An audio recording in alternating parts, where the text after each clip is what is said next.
On the night of November 26, 1972, under a moonless sky in the rugged terrain of Sulu, a small company of Philippine Marines began an assault that would demand more than courage.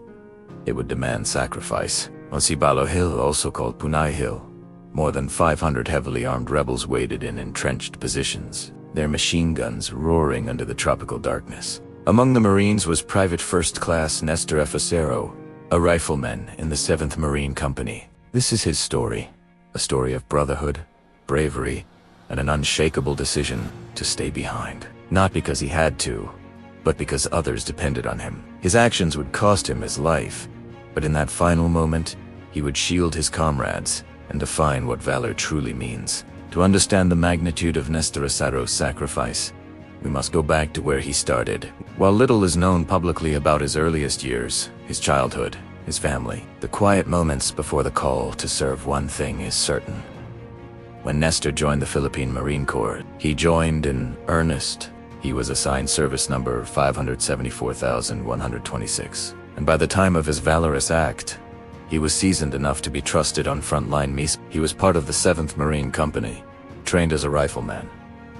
Someone whose every heartbeat must remain steady in the face of danger, whose every breath is measured, whose every step could be his last. In the Marines, bonds are forged quickly in shared drills, long nights under canvas, and the unspoken pact that each man must watch out for the others. For Nestor, one of those bonds would become his deepest.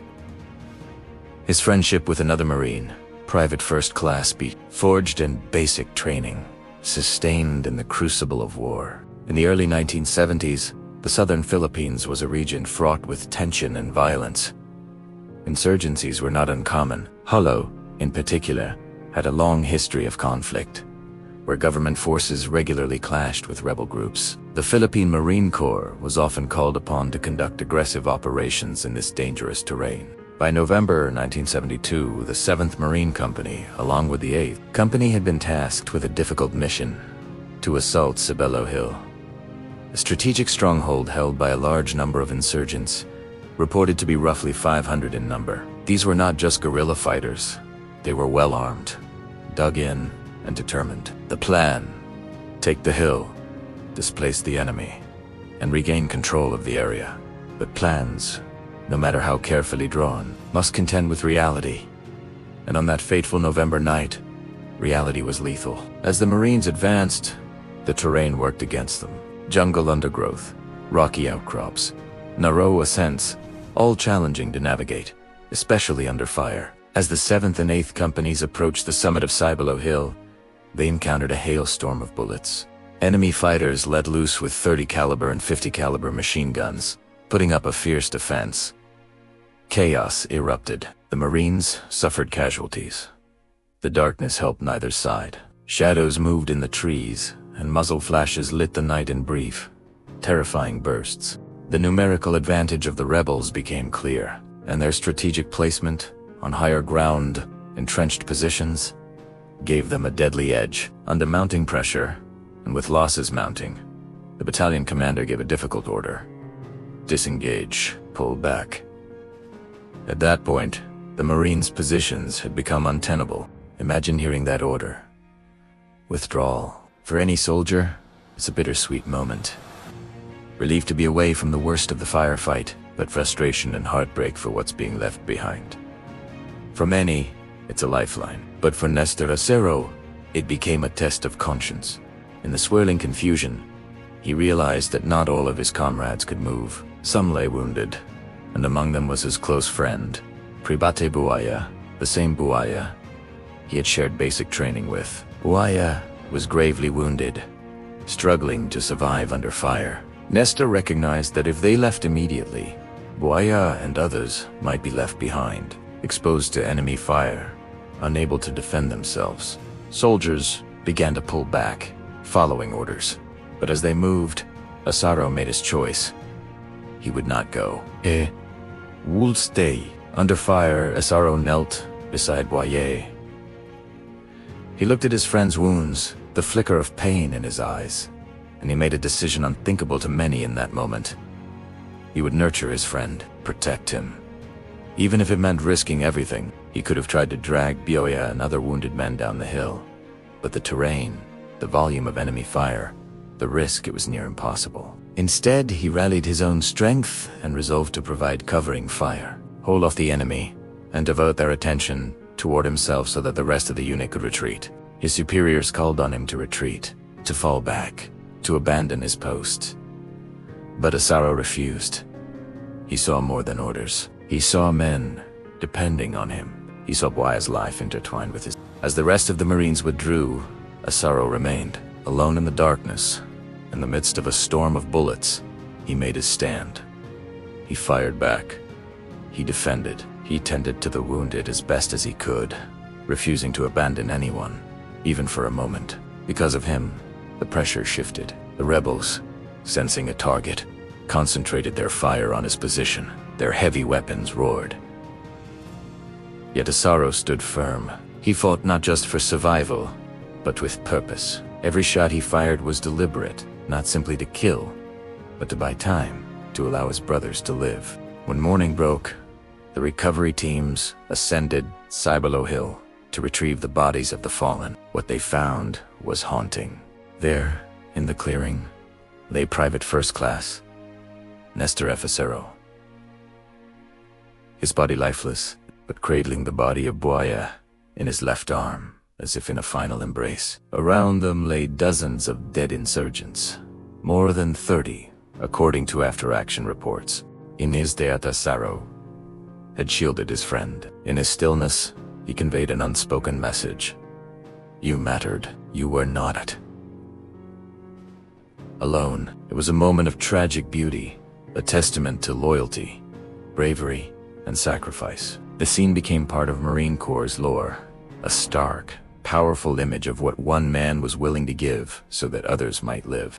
This was not an act of simple bravery. It was an act of valor by order of the President of the Philippines. Private First Class Nestor Acero was posthumously awarded the Medal of Valor, the highest military honor in the armed forces of the Philippines. His Medal of Valor citation reads in part, "For conspicuous gallantry and intrepidity at the risk of life above and beyond the call of duty, he decided to stay behind to take care of other critically wounded comrades and cover the withdrawal of the rest of the troops." His gallant defense attracted heavy volume of enemy fire. When recovery teams were sent, they found Private First Class Acero, whose left arm was cradling the neck of Private First Class Buaya. Sacrifice was more than symbolic. It carried a practical cost. His choice to stay allowed other Marines to withdraw, potentially saving their lives. His body, found surrounded by enemy dead, testified to the ferocity of his final battle. Heroism, however, does not die with the fallen. The legacy of Nestor Acero continued long after that fateful night. In November 2022, the Philippine Navy commissioned a missile-capable fast-attack interdiction craft FAC, named in his honor. This vessel, part of the Acero-class gunboats, carries not only modern weapons and sensors, but also the spirit of the Marine, whose name it bears. The ship was deployed to naval forces, Western Mindanao, bolstering the Navy's capacity to respond to threats in southern waters, and naming this vessel after him. The Navy pays tribute to Acero's courage and ensures that his memory sails the seas he once served to defend. Nestor Acero's story forces us to ask, what does it mean to embody valor? It is more than bravery under fire. It is more than self-sacrifice. Valor is a choice, sometimes a quiet, painful choice, made in darkness. It is the willingness to stand when everyone else is running, to bear burdens when you could walk away, to become a shield for others, even if you know it may be your last act. His sacrifice resonates not just because he died, but because he stayed. He stayed even when escape was possible. He stayed because his comrades needed him. In that, he transcended the role of a soldier. He became a guardian. In a modern context, Nestor Acero's story holds meaning for every generation, but especially in a country like the Philippines, fraught with internal conflict, complex geopolitics, and security challenges. His life reminds us, loyalty matters. In times of crisis, true loyalty is not superficial. Acero's loyalty was not a simple duty. It was a choice rooted in friendship, in shared hardship, and mutual trust. Sacrifice has value. His sacrifice was not random. It was part of a larger strategy, not just militarily but morally. To protect, to serve, to preserve the lives of others. Legacy endures. Through the BRP Nestor Acero, a ship sails in his name. Through his citation, his story lives on. Through remembering, future marinas and civilians can draw inspiration. Humanity in war. Even in war, there is space for humanity. The kind that sees beyond enemy lines, beyond orders, to the faces of comrades, to the value of life, to the bond that says, you matter. In the years following his death, the Philippines would continue to face numerous security challenges, but every time a Marine, or any soldier, hears the name Acero, they're reminded of what it means to stand firm, to give more than is asked, to pay the price of freedom, not just with courage but with compassion. His story is a bridge between past and present, between the Marine who faced machine gun fire in 1972 and the modern sailor aboard a missile boat in 2025. It is a reminder that the highest honors are won not just in tactical victories, but in moral clarity and human sacrifice. On that dark hill in Jolo, under a sky stripped of stars, Private First Class Nestor Acero made a decision that would echo through Philippine military history. He stayed. He covered. He defended. He gave everything. His legacy is a testament. Heroism is not just in triumph, but in being willing to stand when defeat is certain. Valor is not just in action, but in the heart that dares to care. And sacrifice is not just in giving your life, but in giving it so others may live. May we remember him not just as a name on a wall, or a ship in the fleet, but as a man whose final act defined the very meaning of courage.